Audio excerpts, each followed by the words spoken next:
My name is Elizabeth. I am Crochet Cakes on Instagram and on Ravelry. You can follow me on either social media platform if you wish. Just a heads up, I am more active on Instagram than I am on Ravelry. And welcome to my experiment. I thought I would start by telling you a little bit about myself and my crafty life in general. And I've been crocheting for 6 years, on and off. I started crocheting intensely 3 years ago when I moved to Syracuse for my master's degree. And I was basically crocheting scarves and hats for myself and as gifts to just keep warm during the winter. And when I moved back home, that passion for crochet didn't stop, and I did a lot of different projects, rugs and shirts and different things, and I thought I would start off by showing you some of the things that I have completed recently in the 2016 year, starting in January and all the way up to June, because we are in June. So I'm going to start off by the most recent thing I crocheted. It is a completed object. It's the virus shawl. And I know there are a lot of different versions of this shawl, but isn't it huge? Here, let me put it on so you can see. Just how kind of it fits and stuff, and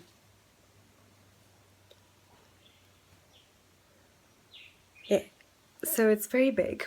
I know there are a lot of different versions of this shawl, but I followed Woolpedia's tutorial on YouTube. This is a very, very simple design and it's beautiful, so if you're a beginner, I think you could totally do this. The color's not really showing up. It's a beautiful color. The yarn is Monte Donegal. It's from the Plymouth yarn company. And it is 40% alpaca, 40% merino wool, 14% acrylic, and 6% rayon. The color is Ivy, 7433. And it was a beautiful yarn to work with. I loved the just drapiness that the alpaca gives. I have blocked it, even though I live in a tropical island and I will not be using this scarf. I couldn't resist making it, and I'm going to wear it for when I travel during the winter. And can I just show you again the tweedied look of this yarn? It was just absolutely beautiful and perfect, and I am very sad that I think the yarn has been discontinued because I would have loved a matching hat. This took 4 balls of yarn to make this. Another project that I completed recently, and it was the first garment I've ever crocheted, was this sweater or jumper or shirt even. And this was following Bob Wilson's 1, 2, 3 pattern. And it was the easiest thing to crochet. In fact, it was so easy that when I finished this one, I made another one for my mom for Mother's Day in a different yarn so she could use it in this tropical weather. Because this is 100% acrylic, LionBrand Heartland. This blue color is Glacier Bay, and this one is Grand Canyon.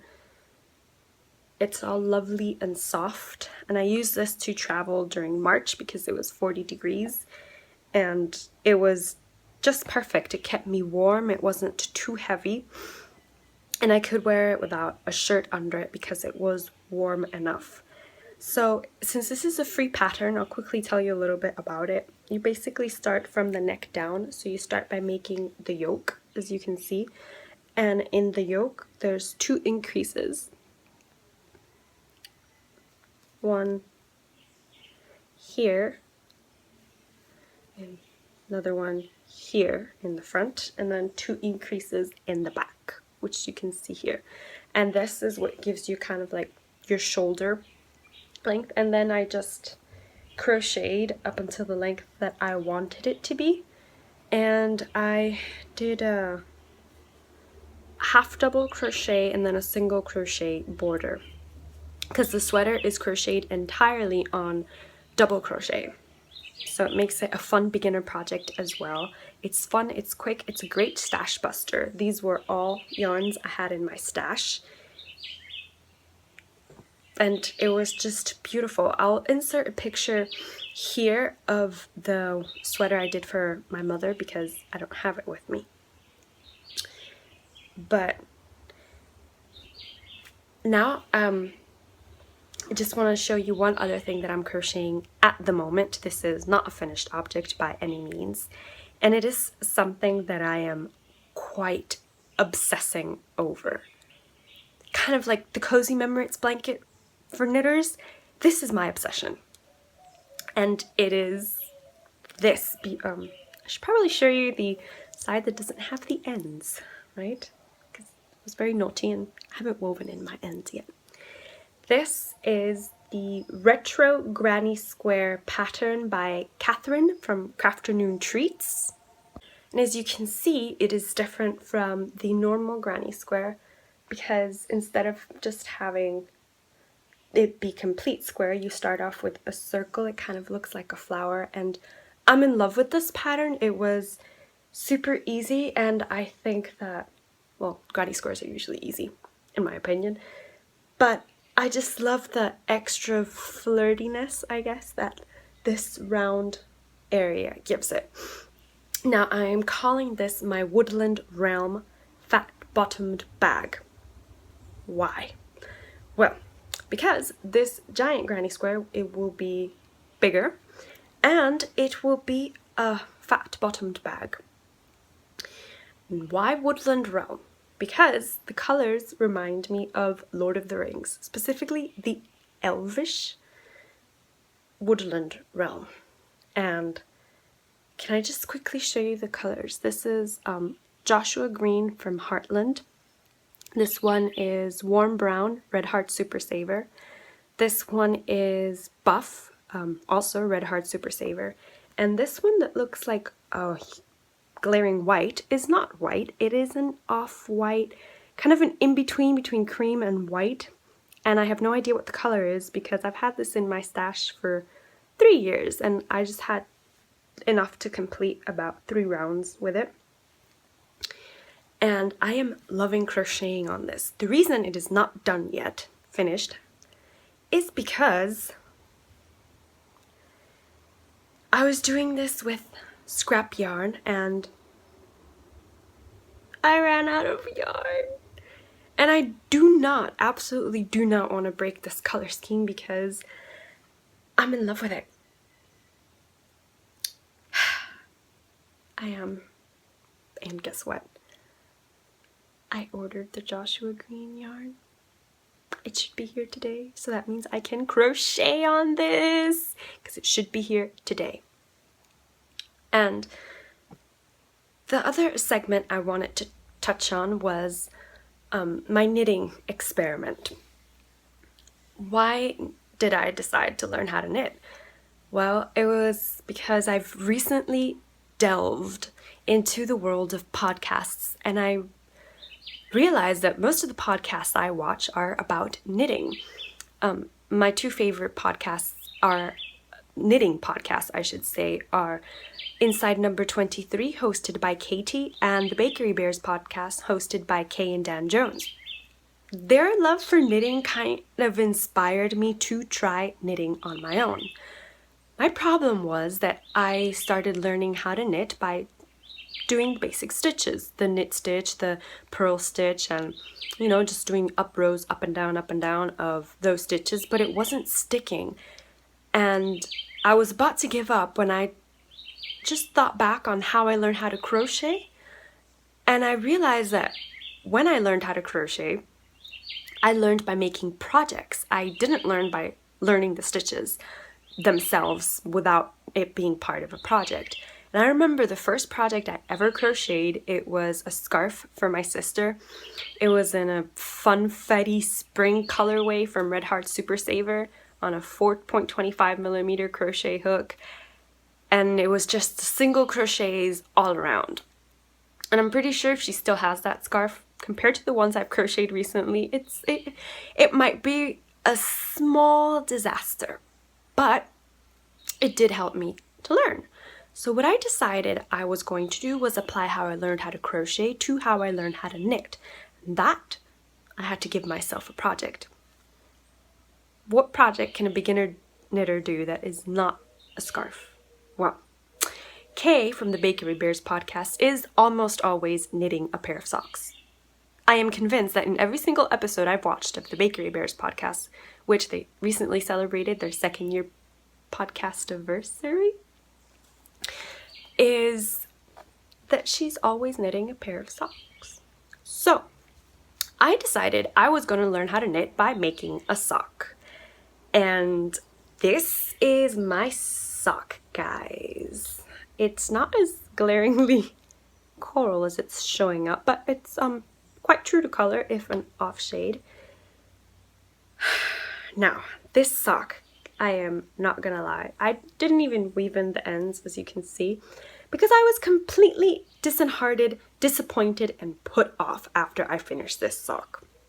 And why, may you ask? Well, I did a couple of mistakes that I could have easily forgiven. You know, it's my first sock. Number 1, I started my toe decreases too soon, so it was very sad. But then, you know, I could have dealt with that because it might have come out with blocking, might have stretched a bit, but I dropped a stitch. Can you see? Yeah, I dropped a stitch while I was doing the Kitchener, so it looks very square and just not as pretty as it could be. But I could have forgiven all of that because it was my first sock. But what I couldn't forgive, and this was through no fault of my own in my knitting, it was my yarn choice. What did I choose to knit with? It's Classic Elite Yarns Classic Silk, 50% cotton, 30% silk, and 20% nylon. And I really thought I could get away with using this yarn. Why? Because it has nylon, and in order to knit socks, you need nylon. But I was so wrong, guys. Look, just from trying it on, it stretched to astronomical proportions that made me want to cry, basically. This was about a week ago, and look, I'm not even stretching it more than it is. I'm just holding it so you see how much it stretched.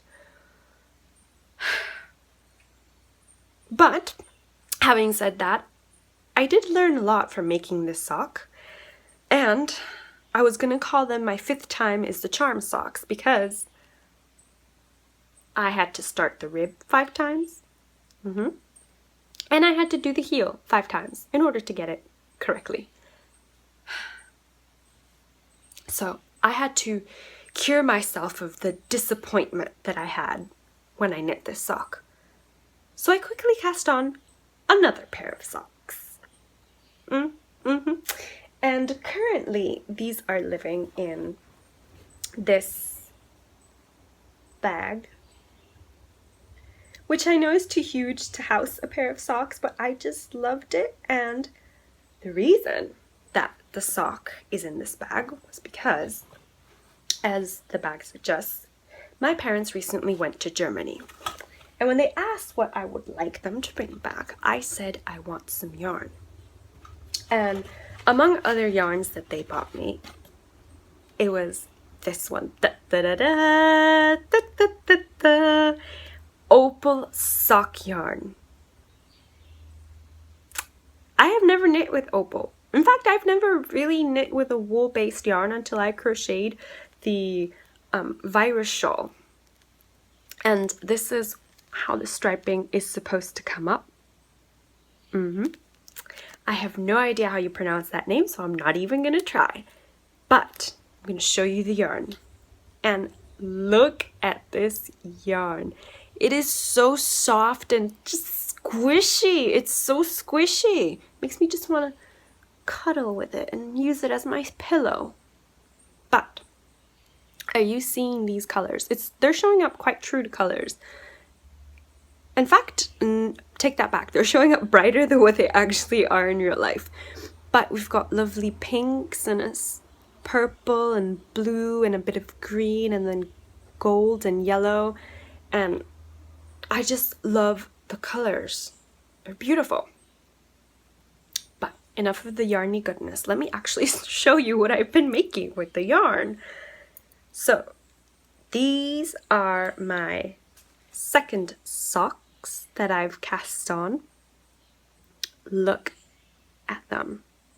Aren't they beautiful? You can see the stripe of purple, blue, this green from the cast on row, and then this kind of violet, maybe I would say. And this is my progress so far. This is my little dazzling progress keeper. And let's see, I've done a 2x2 rib, 10 rows of a 2x2 rib, and I think I'm up to the 5th or 6th row of stocking stitch, and I am knitting these on Knitter's Pride Nova Cubics 2.25 millimeters DPNs. Now, I am not a fan of metal needles by any means. I think that when you're a beginner knitter, you should use wood, and that's just my opinion, because wood has a certain drag that metal doesn't. Metal just slides right off, and it's kind of hard when you're beginning to just keep track of all the needles and avoiding the yarn falling off the needle, which is what I usually fear the most in any case, that I'm going to drop stitches. But I am liking using these needles because they've got a little square shape that I think allows you to hold it better. And I think that if I were to buy Nova Cubics in a bigger size, I would use them more often. Not as often as my wooden ones, because I do like wooden needles. Contrary to crochet hooks though, no. Most of my crochet hooks are metal, but I bought 2 pairs of crochet hooks, wooden crochet hooks, and I really like using them. A lot. But we're talking about knitting now, not crochet. So yeah, these are my socks, and that's how they're going. And I'm very pleased because I only had to start these once. And as of yet, knock on wood, I haven't made a mistake. I'm pretty sure. The pattern that I'm using, forgot to mention that, is the Incredibly Easy Socks by Tracy Darby. And I was actually using the tutorials from the Bakery Bears tutorials that you can access if you are a patron to their channel.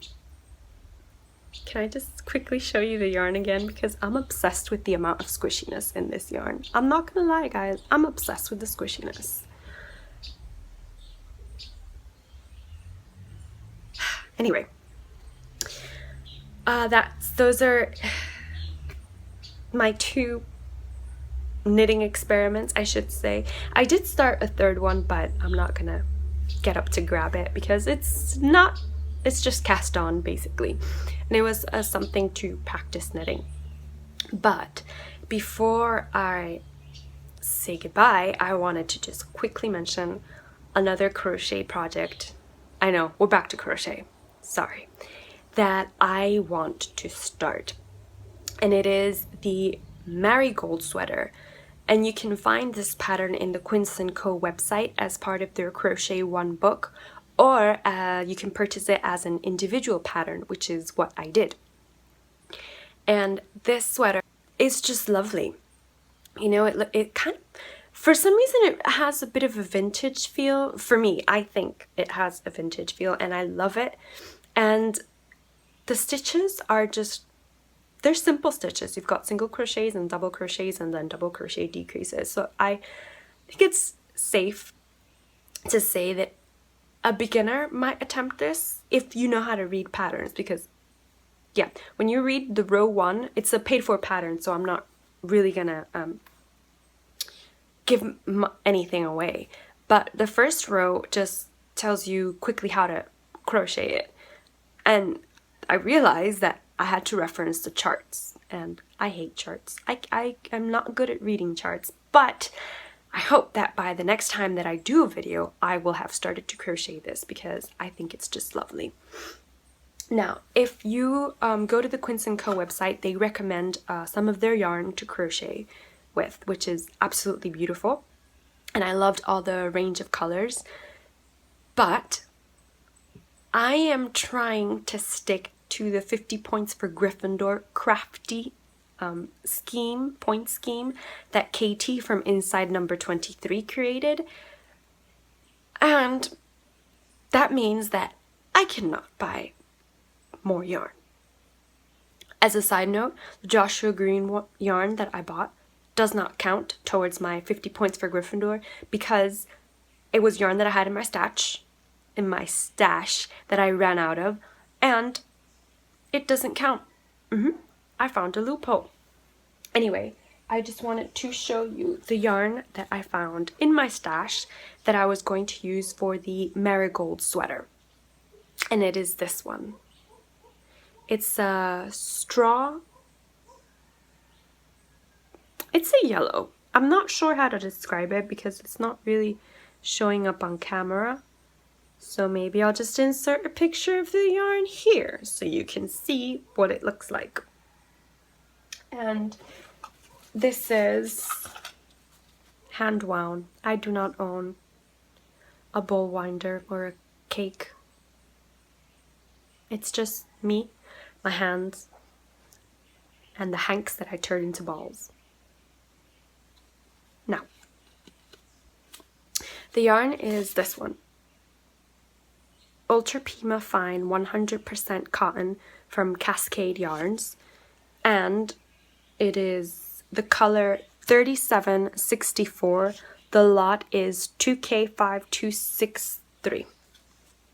And I can't wait to get started. I did purchase the pattern already. The pattern was $6. And I have enough of this yarn, hopefully, to complete the patterns. Well, I just want to say thank you if you stuck with me this long, and for watching my little experiment. I hope that it was enjoyable and it was interesting and not a mess, I guess. As a side note, you will probably notice that there are about 2 different outfits in the video, and that's because this is also my 5th times the charm video, because I have recorded this 5 times. This is the 5th time I am recording it. The audio wasn't working, the camera wouldn't flip, and just general mistakes. So yeah, I guess that's it, guys. Thank you for tuning in, and I hope that you have a very happy crafting week. Bye!